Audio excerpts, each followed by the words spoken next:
అందరికీ నమస్కారం. జై శ్రీరామ్, జై జై శ్రీరామ్. ఓం సరస్వతి నమః. గురుర్బ్రహ్మ గురుర్విష్ణుః గురుదేవో మహేశ్వరః గురుః సాక్షాత్ పరబ్రహ్మ తస్మై శ్రీ గురవే నమః. శ్రీరామ రామ రామేతి రమే రామే మనోరమే సహస్రనామ తత్తుల్యం రామనామ వరాననే. మనం ముందు సర్గలో శ్రీరాముని వనవాసమునకు పంపిడి యోచనను మానుము అని దశరథుడు కైకను వేడుకొనుట గురించి తెలుసుకున్నాము. రామాయణము అయోధ్యాకాండము 14వ సర్గము. ఇచ్చిన మాటను నిలబెట్టుకొనుము అని కైకేయి దశరథ మహారాజును ఒత్తిడి చేయుట, వశిష్ఠాదులు రాజదర్శనమునకై విచ్చేయుట, శ్రీరాముని తీసుకొని వచ్చుటకై కైకేయి సుమంత్రుని ఆదేశించుట, పుత్రశోకముచే విలవిలలాడుచు స్పృహలేనివాడై భూమిపై అటునిటు దొరలుచున్న ఆ ఇక్ష్వాకు వంశ ప్రభువును చూచి ఆ పాపాత్మురాలు ఇట్లు నుడివేను. వరములనిచ్చేదనని ప్రతిజ్ఞ చేసి ఇప్పుడు ఏదియో పాపము చేసిన వానివలే పశ్చాత్తాపపడుచు ఈ విధముగా నేలపై బడి దొర్లుచుంటివేళ ప్రతిజ్ఞను నిలబెట్టుకొని నీ మర్యాదను కాపాడుకొనుము. సత్యపాలనమే పరమధర్మము అని ధర్మజ్ఞులైన పెద్దలు పలుకుచుందురు. నేనును ఆ సత్య మార్గమును అనుసరించియే నీ ధర్మమును నిర్వర్తింపుమని కోరుచున్నాను. ఓ రాజా, శిబిచక్రవర్తియు తాను చేసిన ప్రతిజ్ఞకు కట్టుబడి డేగకు తన శరీర మాంసమును కోసి ఇచ్చి ఉత్తమ గతిని పొందెను. అట్లే ధర్మజ్ఞుడైన అలర్క మహారాజు కూడా వేద పండితుడైన బ్రాహ్మణుడు యాచింపగా ప్రసన్న చిత్తుడై తన 2 నేత్రములను పెకలించి ఆయనకు దానము చేసెను. ఓ రాజా, సత్యసంధుడైన సముద్రుడు తాను నర్చిన వాగ్దానమునకు కట్టుబడి పర్వదినములలో తరంగములు ఉవ్వెత్తుగా వచ్చి పడుచున్నప్పుడును తన చెలియకట్టను కించెత్తైనను దాటడు. సత్యము అను పదము పరబ్రహ్మ స్వరూపము. ధర్మాచరణముకు సత్యమే మూలము. వేదములన్నీయును సత్యమునే ప్రతిపాదించుచున్నవి. పరమార్థమైన మోక్షము సత్యము వలననే ప్రాప్తించును. సజ్జనులలో ఉత్తముడైన వాడా, నీవు ధర్మమును తప్పని వాడవే అయినచో నీ సత్యప్రతిజ్ఞను పాటింపుము. అప్పుడు నా వరములు సఫలములు అగును. నీవు వరదుడవని ప్రసిద్ధికెక్కిన వాడవు గదా. ధర్మాభివృద్ధికై పాటుపడుట మహారాజువైన నీ విధి. పైగా నేను కూడా అందులకై నిన్ను ప్రోత్సహించుచుంటిని. కావున నీ కుమారుడైన రాముని వనవాసమునకు పంపుము. ఈ మాటను ముమ్మారు పదే పదే నొక్కి వక్కాణించుచున్నాను. నీవు నాకు ఇచ్చిన వాగ్దానమును అనుసరించి నేడే ఇప్పుడే శ్రీరాముని వనమునకు పంపనిచో నీ ఉపేక్షకు గురి అయిన నేను నీ ఎదుటనే నా ప్రాణములను త్యజింతును. కైకేయి ముందు వెనకలు ఆలోచింపక జంకు గొంకులు లేనిదే ఇట్లు ఒత్తిడి చేయుట వలన రాజు సత్యపాశము నుండి బయటపడుటకు వామనునకు ఇచ్చిన వాగ్దాన పాశం నుండి బయటపడలేని బలిచక్రవర్తి వలె అశక్తుడాయెను. కాడికిని చక్రములకును మధ్యన చేరి అటు ముందునకును ఇటు వెనుకకును పోలేక తికమక పడుచున్న వృషభము వలె ఆ దశరథుడు డోలాయమాన స్థితిలో భ్రాంత చిత్తుడై హృదయావేదనకు లోనయ్యెను. ఆయన ముఖము వన్నె తరిగియుండెను. అంతటా దశరథుని కన్నులు అశ్రుపూర్ణములై బరువెక్కియుండుటచే అతడు మసక దృష్టితో చూచుచు అతి కష్టము మీద ధైర్యము తెచ్చుకొని దుఃఖమును ద్రిగమింగుచు కైకేయితో ఇట్లు పలికెను. ఓ పాపాత్మురాలా, నాడు వివాహ సమయమున అగ్ని సాక్షిగా మంత్ర సంస్కారమున పునీతమైన నా చేతితో నీ పానిని గ్రహించి యుంటిని.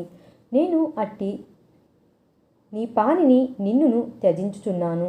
అంతేకాదు నా వలన నీకు పుట్టిన పుత్రుని భరతుని కూడా వదిలివేయుచున్నాను. ఓ దేవి, దాదాపు రాత్రి గడిచిపోయినది, తెల్లవారుచున్నది. సూర్యోదయమైనంతనే వశిష్ఠుడు మొదలగు గురువులు పట్టాభిషేకమునకై సమకూర్చబడిన సమస్త వస్తువులతో వచ్చి శ్రీరాముని పట్టాభిషేక్తుని చేయుటకై నన్ను తొందర పెట్టెదరు. ఆ పట్టాభిషేకము ఆగిపోయినచో మృతుడనైన నా ఉత్తర సలిల క్రియలు వాటితో జరుగును. ఓ దురాచార పరురాలా, శ్రీరాముని పట్టాభిషేకమును నీవు చెడగొట్టినచో నా అంత్య సలిల క్రియలు శ్రీరాముడే నిర్వహింపగలడు. నీకు గాని నీ కుమారుడైన భరతునకు గాని అందులో పాల్గొనుటకు ఏమాత్రమూ అధికారము ఉండదు. ఇంతకు ముందు శ్రీరాముని పట్టాభిషేక వార్త విని సంతోషముతో పొంగిపోయి జనులు సుఖానంద డోలికలలో తేలియాడుచుండగా వారిని జూచితిని. ఇప్పుడు ఈ విధముగా ఆ పట్టాభిషేకము ఆగిపోయినచో వారిలో హర్షానందములు కనుమరుగైపోవును. దుఃఖముతో విముఖులయ్యున్న వారి ముఖములను నేను చూడజాలను. మహాత్ముడైన దశరథ మహారాజు ఆమెతో అట్లు పలుకుచుండగానే చంద్రునితో నక్షత్రములతో రాజిల్లుచున్న పవిత్రమైన ఆ రాత్రి తెల్లవారెను. దురాలోచన పరురాలును మాటకారియు అయిన కైక రాజు పల్కులకు క్రోధముతో మండిపడుచు ఆయనతో పరుషముగా మరల ఇట్లు నుడివెను. ఓ రాజా, విషవ్యాధి రోగి వలె ఎందుకిట్లా పిచ్చిగా మాట్లాడుచున్నావు? పునరాలోచన చేయక వెంటనే రాముని ఇచ్చడికి రప్పింపుము. నా భరతుని రాజ్యాభిషక్తుని చేయుము. శ్రీరాముని వనములకు పంపుము. నాకు శత్రువులు లేకుండా చేయుము. అప్పుడు నీవు కృతార్థుడవు కాగలవు. ఒక ఉత్తమాశ్వమును తీక్షమైన కొడాతో కొట్టినట్లు కైకేయి తన సూటిపోటి మాటలతో రాజును తీవ్రముగా నొప్పించెను. అప్పుడు అతడు ఆమెతో ఇట్లనెను, నేను ధర్మపాశముతో బంధింపబడి తిని, ఇచ్చిన మాటకు కట్టుబడి పోయి తిని, నా బుద్ధి ఏమాత్రము పనిచేయుట లేదు. రాముడు ధర్మబుద్ధి గలవాడు, పెద్ద కుమారుడు. అట్టి నా ముద్దుల పట్టిని చూడగోరుచున్నాను. ఇంతలో రాత్రి గడచెను, సూర్యుడు ఉదయించెను. శుభ నక్షత్రములతో కూడిన పట్టాభిషేక సుముహూర్తము దగ్గర పడెను. సద్గుణ సంపన్నుడైన వశిష్ఠ మహర్షి తన శిష్యులతో కూడి అభిషేక సామాగ్రిని సమకూర్చుకొని వెంటనే తన ఆశ్రమము నుండి బయలుదేరి అయోధ్యా నగరమున ప్రవేశించెను. ఆ నగర వీధులను శుభ్రముగా ఊడ్చి కలయంపి చల్లిరి. చక్కని ధ్వజ పతాకములతో వాటిని అలంకరించిరి. అంతటను రంగురంగుల పువ్వులను చల్లిరి. అనేక విధములగు పూల తోరణములను గట్టిరి. జనులందరూ ఆనందముతో గుంపులు గుంపులుగా తిరుగుచుండిరి. అన్ని అంగళ్ళలోనూ క్రయ విక్రయములు సమృద్ధిగా ఉండెను. శ్రీరాముని పట్టాభిషేక మహోత్సవమును దర్శించుటకై ప్రజలెల్లరూ వీధులలో ఉత్సాహముతో క్రిక్కిరిసి యుండిరి. చందనములతో అగరు ధూపములతో నగరము అంతయును పరిమళ భరితమై యుండెను. ఇట్టి వైభవములతో ఇంద్రుని నగరమైన అమరావతిని తలపించుచున్న అయోధ్యాపురి యందు క్రమక్రమముగా ముందునకు సాగుచు శిష్య పరివృతుడైన వశిష్ఠుడు మనోహరమైన అంతఃపురమును దర్శించెను. అచట వివిధములగు ధ్వజ పతాకములు రెపరెపల ఆడుచుండెను. పురజనులు పల్లెవాసులు గుంపులు గుంపులుగా చేరియుండిరి. ఆ ప్రదేశము బ్రాహ్మణులతో చక్కగా అలరారుచుండెను.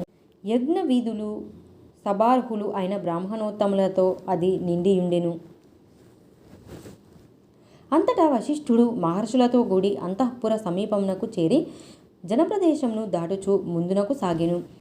ఇంతలో రాజుగారి సచివుడు రథ సారథియు అయిన సుమంత్రుడు చక్కని వేషభూషణములను ధరించి రాజాంతఃపురము నుండి వెలుపలికి వచ్చుచుండగా వశిష్ఠ మహాముని ద్వారము కడ ఆయనను చూచెను.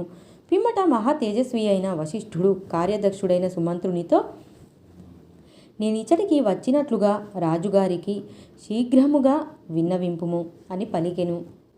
పట్టాభిషేకము కొరకై సముద్ర జలములతో గంగాది నదీ జలములతో నిండిన బంగారు కలశములు ఇవిగో.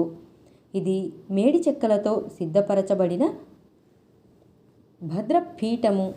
వివిధములగు ధాన్యములు, గంధములు, నానావిధ రత్నములు, తేనెలు, పెరుగులు, నేతులు, పేలాలు, దర్భలు, పువ్వులు, పాలు తీసుకొని రాబడినవి. అందమైన 8 మంది కన్యలు మదించిన భద్రగజము, 4 గుర్రములను పూంచిన అందమైన రథము, రాజ ఖడ్గము, మేలైన ధనుస్సు, బోయీలు మోయిచున్న పల్లకి, చంద్రుని వలె మనోహరమైన గొడుగు, తెల్లని 2 వింజామరలు, బంగారు పాత్ర, బంగారు గొలుసులతో అలంకరింపబడిన మూపురము గల తెల్లని వృషభము, 4 కోరలు గల సింహము, మిక్కిలి బలిష్టమైన మహాశ్వము తీసుకొని రాబడినవి. సింహాసనము, పెద్దపులి చర్మము, ప్రజ్వలితాగ్ని, వీణావేణు మృదంగ తాళ వాద్య సమూహములు, దేవదాసీగణము, చక్కగా పవిత్రములైన గోవులు, మృగములు, పక్షులు, ప్రముఖులైన పురజనులు, జానపదులు, వర్తకులు, శిల్పులు ఇచ్చటికి విచ్చేసిరి. వీరేగాక ఇంకను పెక్కుమంది ప్రియభాషణులు శ్రీరాముని పట్టాభిషేకమునకై వచ్చి సామంతరాజులతో కూడి కూర్చొని యున్నారు. మహారాజును తొందర పెట్టుము. ఈ శ్రేయస్కరమైన దినమున పుష్యమి నక్షత్రయుక్త శుభముహూర్తమునందు శ్రీరాముడు యువరాజ పట్టాభిషిక్తుడు కావలసి యున్నది. మహాత్ముడైన వశిష్ఠుని యొక్క ఆదేశమును అందుకొని సుమంత్రుడు మహారాజునకు జయము అని పలుకుచు ఆయన మందిరమున ప్రవేశించెను. వృద్ధుడైన సుమంత్రుడు రాజమందిరమున ప్రవేశించునప్పుడు ఈయనను ఎవ్వరునూ ఆపరాదు అన్నది రాజాజ్ఞ. అందువలన రాజునకు మేలుగోరు వారైన ద్వారపాలకులు ఆ సుమంత్రుని నిరోధింపలేదు. సుమంత్రుడు రాజును సమీపించి ఆయన పరిస్థితి తెలియని వాడగుటచే ఎప్పటి వలె ఆయనను సంతోషకరమగు మాటలతో కొనియాడసాగెను. అంతటా రథసారథి అయిన సుమంత్రుడు రాజమందిరమున దోసిలొగ్గి నిలిచిన వాడై ప్రాతకాలమునకు తగినట్లు మహారాజును ఇట్లు ప్రశంసించెను. రాజా, శుభ పర్వ దినములలో చంద్రోదయమును జూచి తేజస్వి అయిన సముద్రుడు ఉవ్వెత్తు తరంగములతో ఉప్పొంగునట్లు సహజముగా ఆనందఘనుడవైన నీవు నీ పుత్రుడైన శ్రీరాముని పట్టాభిషేక సందర్భమున నిండు మనస్సుతో పరమానందమును పొందుము. ఈ ప్రభాత సమయమునందే ఇంద్రుని రథసారథి అయిన మాతలి దేవేంద్రుని ప్రస్తుతించెను. తత్ప్రభావమున ఇంద్రుడు దానవులందరినీ జయించెను. అట్లే నిన్ను నేను ప్రస్తుతించుచు మేల్కొల్పుచున్నాను. నీవును ఆ ఇంద్రుని వలె శుభ పరంపరతో పురోగమింతువు. స్వయంభువు సృష్టికర్తయు అయిన బ్రహ్మదేవుని వేదంగాది 14 విద్యలు మేల్కొల్పు రీతిగా నేను నిన్ను మేల్కొల్పుచున్నాను. సూర్యచంద్రులు సకల ప్రాణి కోటితో నిండి ఈ భూమండలమును జాగృతమొనర్చునట్లుగా ఓ రాజా నిన్ను నేను మేల్కొల్పుచున్నాను. ఓ మహారాజా, త్వరగా లెండు. పట్టాభిషేకోత్సవ సమయమునకు దగిన మంగళాచారములను పూర్తి చేయుడు. వస్త్రభూషణములతో శోభిల్లుచు సింహాసనమును అలంకరింపుడు. అప్పుడు మీరు మేరు శిఖరముపై విరాజిల్లు సూర్యుని వలె ప్రకాశించెదరు. ఓ రాజా, సూర్యచంద్రులు, పరమశివుడు, కుబేరుడు, వరుణుడు, అగ్ని, దేవేంద్రుడు మున్నగు దేవతలు నీకు విజయమును ప్రసాదింతురుగాక. ఓ రాజేంద్ర, సకల శుభములను చేకూర్చు రాత్రి గడచినది. మీ ఆదేశానుసారము పట్టాభిషేక కార్యములను అన్నింటినీ పూర్తి చేసి తిని త్వరగా జాగృతి వహించి అనంతర కృత్యములకు సిద్ధపడుడు. శ్రీరాముని పట్టాభిషేకమునకు ముందుగా చేయవలసిన పనులన్నీయును పూర్తి అయినవి. పురజనులు, జానపదులు, ప్రముఖులైన వ్యాపారులు అంజలి ఘటించి వేచియున్నారు. ఓ రాజా, పూజ్యుడైన వశిష్ఠ మహర్షి బ్రాహ్మణోత్తములతో కూడి ద్వారము కడ నిలిచియున్నాడు. కావున శ్రీరాముని పట్టాభిషేక కార్యమును ప్రారంభించుటకు త్వరగా ఆజ్ఞయుసంగుడు. రాజు లేని సమయమున ఆ రాజ్యము కాపరి లేని పశువుల వలెను, నాయకుడు లేని సేన విధముగను, చంద్రుడు లేని రాత్రి రీతిగను, వృషభము లేని గోవుల వలెను వెలవెలబోవును, దిక్కులు లేని దగును. ఆ సుమంత్రుని యొక్క అర్థవంతములైన అన్నయ వచనములను విని ఆ మహారాజు ఇంకను శోకాకులుడయ్యెను. ఆ సమయమున రాజు పుత్రుని ఎడబాటును ఊహించుకొనుచు మనశ్శాంతిని కోల్పోయి యుండెను. దుర్భరమైన శోక కారణముగా ఆయన కన్నులు ఎర్రబారి యుండెను. ధర్మాత్ముడును శ్రీమంతుడును అయిన ఆ మహారాజు ఒక్కసారి తలపైకెత్తి సుమంత్రునిపై దృష్టిని నిలిపి, ఇంతవరకును కైకేయి మాటల పోటులకు గాయపడిన నా హృదయమును పుండు మీద కారము చల్లినట్లు నీ మాటలు ఇంకను బాధించుచున్నవి అని ఆయనతో పలికెను. సుమంత్రుడు దశరథుని దైన్యవచనములను విని దుఃఖితుడై ఉన్న ఆ ప్రభువును చూచి వినయముతో చేతులు జోడించిన వాడై తానున్న ప్రదేశం నుండి ఒక అడుగు వెనకకు వేసెను. మిక్కిలి దైన్యమునకు లోనైన ఆ మహారాజు జరిగిన సంగతులను స్వయముగా తెలుపుటకు అశక్తుడగుడచే కార్యసాధకురాలైన కైకేయి సుమంత్రునితో ఇట్లు నుడివెను. ఓ సుమంత్ర, రాత్రి అంతయును రాజు రామాభిషేక సంతోషముతో మేల్కొని యుండుటచే ఇప్పుడు గాఢ నిద్రలో మునిగియున్నాడు. ఓ సూత, అందువలన యశస్వి అయిన రాముని కడకు త్వరగా వెళ్ళి ఆ రాజపుత్రుని తోడ్కొని రమ్ము. నీకు భద్రమగునుగాక. ఇక్కడ నీవు విచారింపవలసిన పని ఇంకనేమియూ లేదు అని ఆజ్ఞాపించెను. అంతటా సుమంత్రుడు, ఓ దేవి, రాజుగారి ఆజ్ఞ లేకుండా నేను వెళ్ళుట ఎట్లు అని కైకతో అనెను. అప్పుడు ఆ సుమంత్రుని వచనములను వినిన దశరథ మహారాజు అతనితో, మా అందాల రాముని వెంటనే తీసుకొని రమ్ము. నా ప్రియసుతిని నేను చూడదలచితిని అని పలికెను. పిదప సుమంత్రుడు అంతయు శుభమే జరుగును అని తలంచుచూ ఆనందించెను. వెంటనే అతడు రాజాజ్ఞను తలదాల్చి శ్రీరాముని భవనమునకు బయలుదేరెను.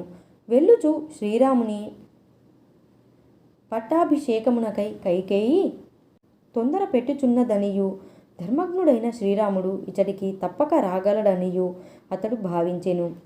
మహాబాహు అయిన సుమంత్రుడు అట్టు తలపోసి మిక్కిలి సంతోషముతో శ్రీరాముని దర్శనమునకై వెడలెను.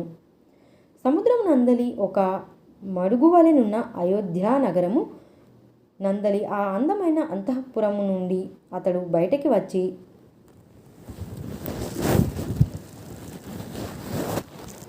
ద్వారము కడ చేరియున్న జనసమూహమును జూచెను. త్వరగా అంతఃపురం నుండి బయటపడిన సుమంత్రుడు ద్వారమునొద్ద మొదట సామంతరాజులను గాంచెను. పిమ్మట వివిధ వర్గములకు చెందిన పౌరులను కానుకలతో సిద్ధముగానున్న సంపన్నులను జూచెను. వాల్మీకి మహర్షి విరచితమై ఆదికావ్యమైన శ్రీమద్ రామాయణం నందలి అయోధ్యాకాండమునందు 14వ సర్గము సమాప్తము. ధన్యవాదాలు.